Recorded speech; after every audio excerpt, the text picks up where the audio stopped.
Alors maintenant, quelles sont les vérifications à faire avant le démarrage des travaux?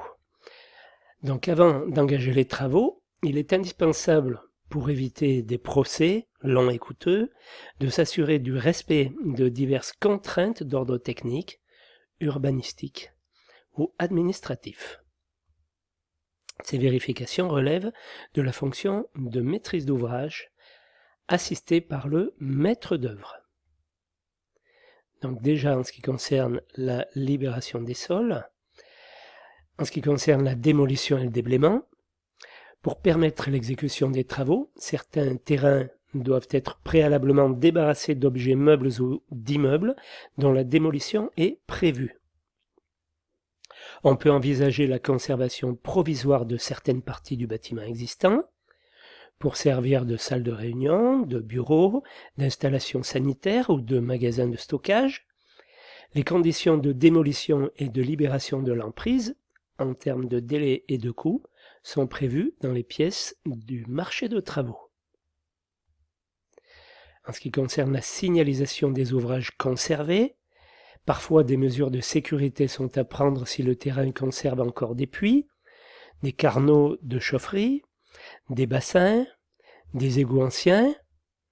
Dans ce cas, une signalisation de ces ouvrages doit être mise en place, dont le maintien sera assuré par l'entreprise. L'abattage et la protection des arbres.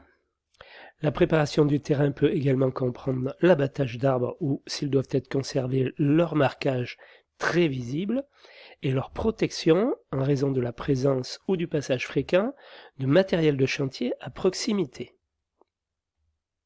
Il peut y avoir des servitudes foncières.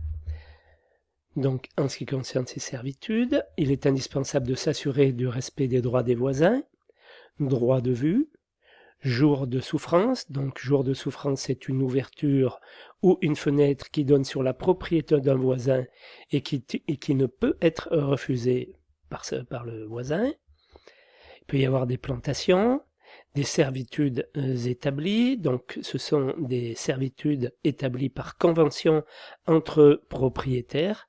Elles sont pour cette raison également appelées servitudes conventionnelles.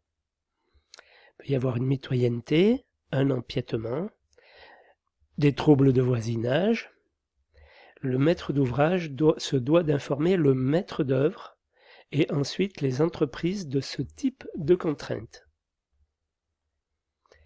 Les études du projet doivent intégrer ces différentes servitudes foncières, mais des surprises peuvent toujours se présenter sur le chantier.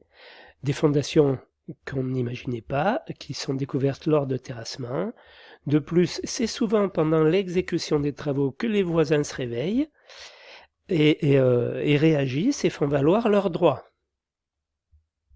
Alors, en ce qui concerne les autorisations administratives, avant l'engagement des travaux, le maître d'ouvrage doit vérifier le respect d'un certain nombre d'obligations qui sont à sa charge. Pour certaines d'entre elles, il pourra s'appuyer sur l'assistant à la maîtrise d'ouvrage ou le maître d'œuvre. Ces obligations résultent du Code de l'urbanisme pour l'affichage du permis de démolir, du permis de construire ou de la déclaration préalable, l'autorisation de défrichement, la déclaration d'ouverture du chantier, peuvent dépendre du Code civil pour les servitudes de vue, les servitudes de passage, les servitudes d'écoulement,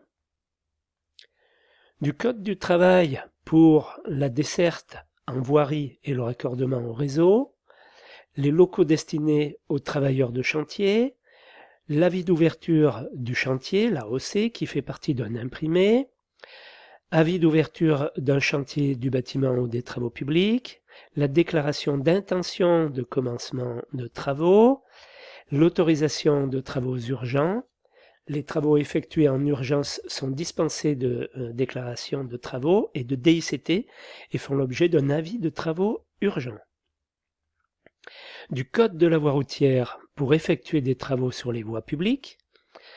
Il y a un CERFA qui la demande de permission ou d'autorisation de voirie, de permis de stationnement ou d'autorisation d'entreprendre des travaux. Pour procéder à des restrictions de circulation, il y a le CERFA demande d'arrêté de police de la circulation, par exemple pour toutes ces autorisations administratives.